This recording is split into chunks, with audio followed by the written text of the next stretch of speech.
Hi there, Shawna Karrasch here with another question. Ask Shawn a question. This one comes from Sean. The type is really small, so bear with me. It says, Shauna, we bought a 4-year-old gelding off the track at the beginning of September. He was always a superstar, boxing, that's loading, in a trailer or truck. But on Sunday, we went to a training show, and he, at first, would get into the truck, but after a bit of persuasion and a smack or two with the crop from the yard manager, then he loaded. Unfortunately, after the show, he refused point blank and shut down. I had to go and get the horse's box. I have to go get the horse box, and then with the help of about 5 grooms, we loaded him by moving 1 foot at a time and with the lunging lead behind him to prevent him from backing off. Something must have happened, but we're not sure what it is. What should we do? And we have an eventing show on Saturday. Okay, today's Sunday. I tried answering the questions earlier, but I've kind of had camera issues the past couple days. But in any case, I would say don't rush it anyway. I would want you to break it down and go slow and allow him time to get over whatever it is that bothered him. It doesn't mean it has to be a lot of long sessions, but we want him to be able to process it and build up his own confidence again. Forcing it or going too fast is not going to be solid training. You might get him on, but you more than likely are going to have the same situation when you get somewhere else. Now, we don't know what happened. It could be driving. You know, something happened when he's driving. Perhaps, you know, he had bumpy roads. Maybe it wasn't slow enough. It was, you know, whatever that might be. Maybe he had somebody next to him who was causing trouble with him. Maybe it was getting out at the new place, you know, and all the stimulus, it kind of worries him and he kind of anticipated that. Or maybe it was just separation. You know, he was worried about separating or leaving where he was. We don't really know that part. But what we can do is build and move forward from here. But again, like I said, take it slow. One of the things I did is I made a trailer loading DVD. And one is, you know, trailer loading and how to, you know, how to go through it and some of the issues you come up against and blah, blah, blah. But then the other one was I had a horse, Bugs, who was a rescue. I mean, I still have Bugs, but he was a rescue and he didn't know about loading in the trailer.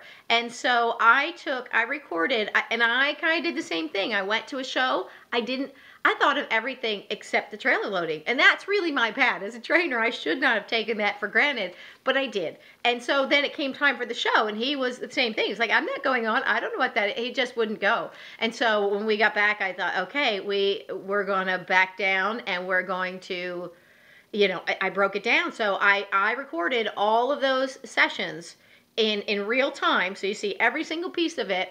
And I either was wearing a helmet cam, Bugs was wearing a helmet cam, that's right, or I had a third person partying it, so filming it. So it shows you all of those, the steps in between. But what I basically did, I didn't put any pressure on him at all. I let him make up his mind. I started with a halter and lead rope because we're out in the back 40, you know, and I just had to keep him from running away, kind of. So, but I let the lead rope was just to minimize how far I could go. It was never used for the pressure. So I just let him, and in that first, he's wearing the helmet cam in the first one. You see him just look behind him and look to the other side. I mean, so long that you think the camera stopped. And he was just suspicious of somebody coming up behind him. But the point of this whole thing is it took about 40 minutes. I think it's even less than 40 minutes, and it's over 7 or 8 sessions. So the first session was like 10 minutes because he was all suspicious, and I just had to wait him out for a while and let him decide.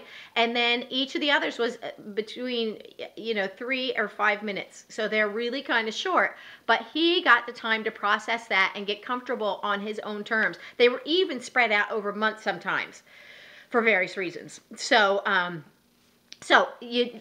that time in between, that latent learning gives them time to process. If we just drill it and drill it and drill it and drill it, gets to a point where they're not learning anymore, we're just drilling it.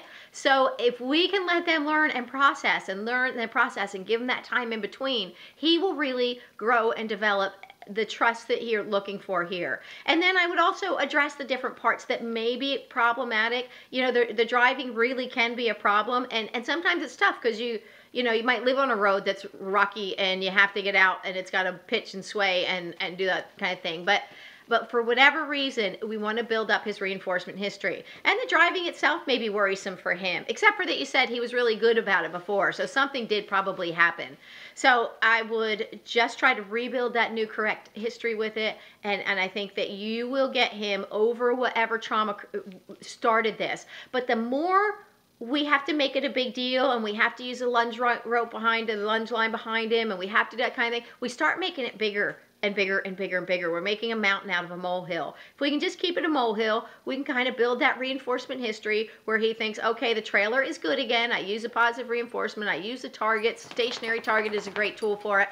And before you know it, he'll be back to that same old guy that was so good. And the good news is you have that history in under there somewhere. He just has kind of a bump to get over. Anyway, so I hope that helped you out, Sean. And if you have more questions or more information to give, and I'd like to know how this trailer loading session went at the show. So don't hesitate to keep in touch or ask me more questions. I kind of got some of my camera issues worked out a little bit. Anyway, so if you have questions, like I said, don't hesitate to contact me, you or anybody else, at askshawna.com or shawnakarrasch.com. Anyway, or even Facebook, the Ask Shawna Facebook page.